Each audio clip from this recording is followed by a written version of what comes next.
Bueno, pasamos al punto 2.3, que son las contraindicaciones.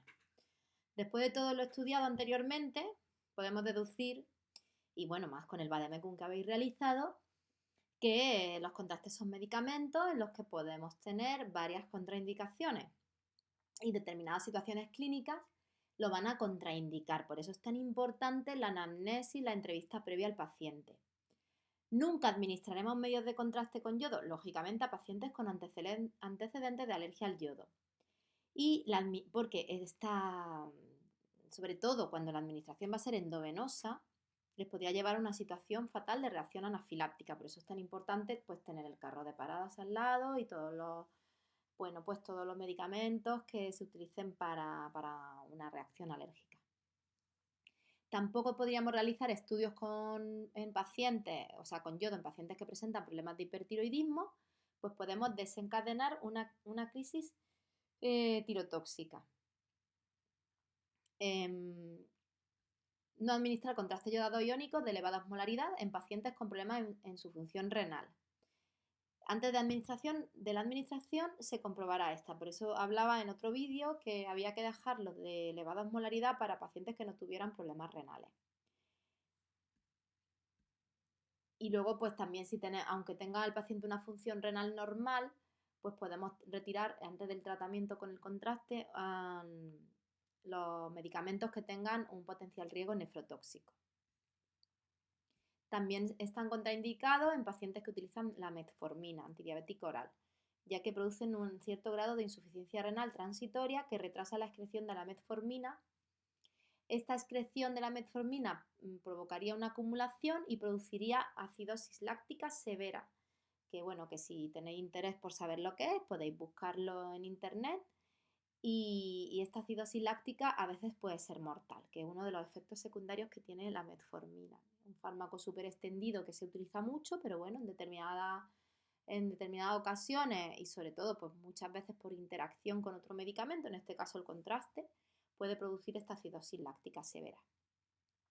También se limita el uso en pacientes que padezcan enfermedades con riesgo de presentar toxicidad en relación con este tipo de contrastes. Esto también se ha comentado antes.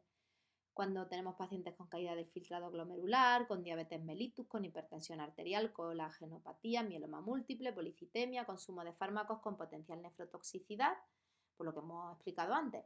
Tratamiento con beta-bloqueantes, que sería, pues, los beta-bloqueantes lo toman los pacientes hipertensos, o sea, es un medicamento para disminuir la tensión arterial. La metformina, que ya lo hemos visto antes, son hipoglucemiantes orales, serían para diabéticos tipo 2. Hipertiroidismo, insuficiencia cardíaca, miastenia gravis y hiperuricemia, pacientes que tienen el ácido úrico alto en sangre. Bueno, aquí tenéis más información. Estos enlaces sí que lo he comprobado y funcionan. ¿Qué otro contraste? Estamos hablando siempre del yodo, pero también hay otro contraste que se utiliza, por ejemplo, para el tema del estudio del tubo digestivo, tanto por vía oral como rectal, que es el sulfato de bario. ¿Cuándo está contraindicado? Pues cuando se sospecha que el paciente pueda presentar una perforación. En este caso también es muy grave y me puede dar una reacción severa que puede causar la muerte, ya por una peritonitis química muy severa. Entonces, en estos pacientes, pues utilizaríamos los contrastes yodados hidrosolubles. ¿En qué más casos está contraindicado los estudios con bario? Pues cuando ha habido una perforación de la mucosa gástrica, pues también porque se pueden describir embolias por bario que ha penetrado la circulación venosa. También en pacientes con diverticulitis o colitis ulcerosa, porque también conlleva un elevado riesgo de perforación. Tampoco lo aplicaremos con pacientes con sospecha de alergia al yodo. Luego tenemos otros contrastes de los que hemos hablado también, que se utilizan en resonancia magnética nuclear, que acordaros que estaban formados por metales pesados que tenían una importante toxicidad, pero eso se neutralizaba esa toxicidad gracias a las sustancias quelantes que los envuelven y los convierten en unas sustancias aceptablemente seguras, pero no exentas de riesgo. No obstante, no está indicada en radiología convencional o TAC, o sea que esto lo vamos a utilizar nada más que para la resonancia. El gadolinio, de hecho, es una sustancia segura tanto en la administración oral como en preparado de administración endovenosa. pero que algunos, como son hiperosmolares, pues tenemos que seguir las mismas recomendaciones que cuando estamos hablando de los otros preparados que son iónicos de elevada osmolaridad, que acordaros que siempre se evitaba en pacientes con riesgo de alteración de función renal y siempre se tenía que retirar los fármacos nefrotóxicos. O sea, en primer lugar, comprobar que el paciente no tenga ningún problema de la función renal y en segundo lugar, comprobar que el paciente no ha tomado mínimo las 48 horas anteriores un fármaco que pueda ser nefrotóxico. Eso, bueno, pues hay una lista de fármacos que son nefrotóxicos. Tampoco podíamos utilizarlo en pacientes con insuficiencia hepática y también se han restringido el uso de preparado de manganeso a estudios biliares con excepción de los pacientes que presentan insuficiencia hepática. Este tiene una facilidad para atravesar la barrera hematoencefálica que se puede asociar a problemas de parkinsonismo. Por lo tanto, también contraindicado en pacientes que tengan Parkinson. Y luego los medios de contraste negativos, los supraparamagnéticos, estamos hablando siempre en resonancia, está contraindicado en niños. Y si estamos aplicando este contraste y aparece dolor lumbar durante el procedimiento, se obliga a detener este y suspender inmediatamente la perfusión del producto. ¿Qué efectos indeseables tiene el baro y el gadolinio? Bueno, ya veíamos también antes que tenían menos reacciones adversas que los contrastes con yodo, pero bueno, hay que comentarlas porque sí que tienen. Ya os digo que esto seguro que lo habéis visto todo en el vademécum. Bueno, pues podemos encontrar estreñimiento, este es el efecto más habitual. También una intolerancia digestiva, pueden presentar pacientes que lo hayan ingerido, pues diarrea, náusea o vómito. Aspiración de contraste, en pacientes que presentan vómito durante la administración, pues se puede aspirar hacia el bronquio y esto sería un problema por la capacidad irritativa de la sustancia.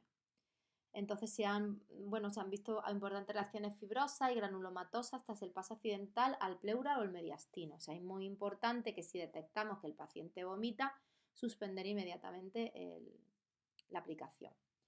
Una peritonitis, que esta la hemos comentado antes, si por lo que hay una perforación y pasa el bario a la cavidad peritoneal, pues produce una peritonitis reactiva grave.